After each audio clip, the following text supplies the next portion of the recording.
میں اس ملک میں کرپٹ لوگوں کو جیلوں میں ڈالوں گا. کسی کرپٹ آدمی کو میں نہیں چھوڑنے لگا. You are selected prime minister. تڑیاں دیتے ہیں اور دھمکیاں دیتے ہیں کہ ہم پوری اپوزیشن کو جیلوں میں میں بھیج دوں گا. You are not a dictator. تم تو صرف کن پتلی ہو. تمہاری توڑے تو کوئی اور ہلا رہا ہے. جنگ ابھی جاری ہے. ابھی ہمیں دائمی امن کی اصل منزل پر پہنچنا ہے.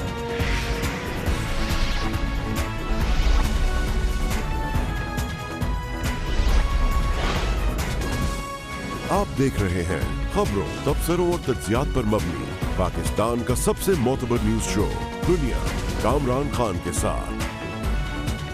السلام علیکم، میں ہوں کامران خان. ہماری جانب سے سب سے پہلے دنیا بھر کی مسیحی برادری، خاص طور پر پاکستان کی مسیحی برادری کو کرسمس کی مبارکباد. اور ہم اس احساس میں دنیا کی مسیحی برادری کے ساتھ شریک ہیں کہ اس دفعہ کرونا وائرس نے تہوار منانے کے انداز بھی بدل دیے ہیں. کرونا کی وجہ سے ویران، عجیب و غریب، خوف زدہ کرسمس منائی جا رہی ہے. یورپ امریکہ سنسان ہے، نہ کرسمس تقریبات ہو رہی ہیں، نہ وہ روایتی ہلا گلا جو ان تقریبات سے پہلے پچھلے ہفتے یعنی کہ کرسمس سے پہلے والے ہفتے میں ہوا کرتا تھا دور دور تک نظر نہیں آ رہا. بچے بھی سینٹا کلاس کی کمی شدت سے محسوس کر رہے ہیں.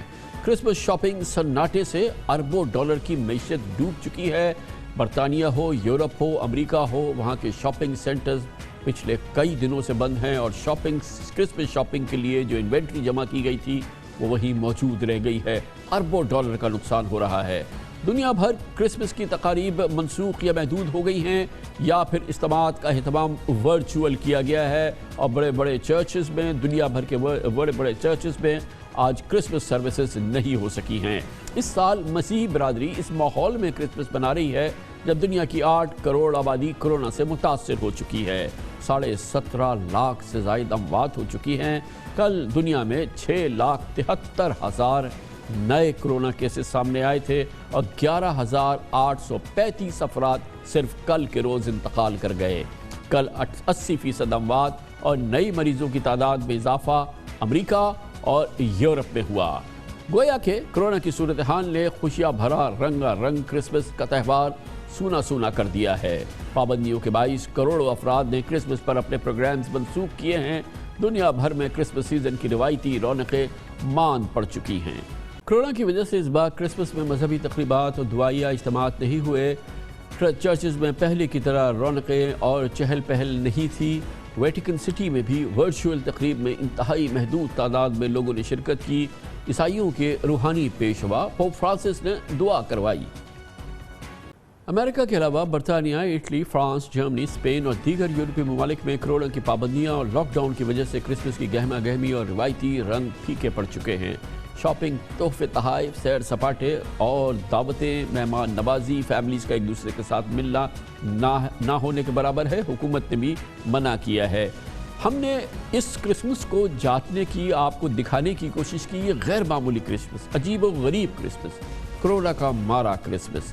امریکہ اور یورپی ممالک میں اس وقت کیا ماحول ہے اور کرسمس سے پہلے کرسمس کس انداز سے منایا گیا ہے، اس کے لیے ہم نے کئی ملکوں میں اپنے سینئر جرنلسٹ سے اور ان کے حوالے سے اس تقریبات کو، اس ماحول کو، اس موسم کو ہم نے آپ کی خدمت میں پیش کرنے کا فیصلہ کیا ہے. اور اس کے لیے ہم سب سے پہلے جائیں گے امریکہ کے دارالحکومت واشنگٹن ڈی سی، جہاں پر وائس آف امریکہ سے منسلک سینئر صحافی سارا زمان ہمیں دکھائیں گی واشنگٹن میں اور امریکہ میں کرسمس کا اس دفعہ کا ماحول کیا رہا. جی، کرسمس امریکہ میں سال کا سب سے بڑا اور اہم تہوار ہوتا ہے اور سب سے زیادہ رونق اس موقع پہ نظر آتی ہے. لیکن ماضی کے مقابلے میں اس سال کووڈ-19 کی وجہ سے کرسمس کا جو ماحول ہے وہ خاصا مختلف ہے. شہر کی سڑکیں کافی خالی ہیں اور یہاں پہ خاص طور پہ جو کرسمس کی رونق ہوتی ہے وہ دکانوں میں نظر آتی ہے، کیونکہ لوگوں نے تحفے تحائف خریدنے ہوتے ہیں تو دکانوں میں بہت رش ہوتا ہے. اس مرتبہ دکانیں بالکل ویران پڑی ہوئی ہیں. عملہ بھی جو سٹورز نے ہائر کر رکھا ہے اس کی تعداد بھی بہت ہی کم ہے اور اتنی ریسٹرکشنز کے ساتھ لوگوں کو شاپنگ کرنی پڑ رہی ہے کہ دکاندار آپ کو چیز ہاتھ میں نہیں پکڑا سکتے. وہ چیز لفافے میں ڈال کے ٹیبل پہ رکھتے ہیں اور وہاں سے پھر آپ اس چیز کو اٹھاتے ہیں. تو جو عام سٹورز ہیں وہاں پہ تو رونق بالکل بھی نظر نہیں آ رہی. لیکن آن لائن جو کاروبار ہے وہ خاصا چل رہا ہے، کیونکہ بہت سے لوگوں نے اس دفعہ، اکثریت جو ہے لوگوں کی، اس نے آن لائن ہی چیزیں خرید کے دوستوں کی طرف ڈیلیور کروائیں.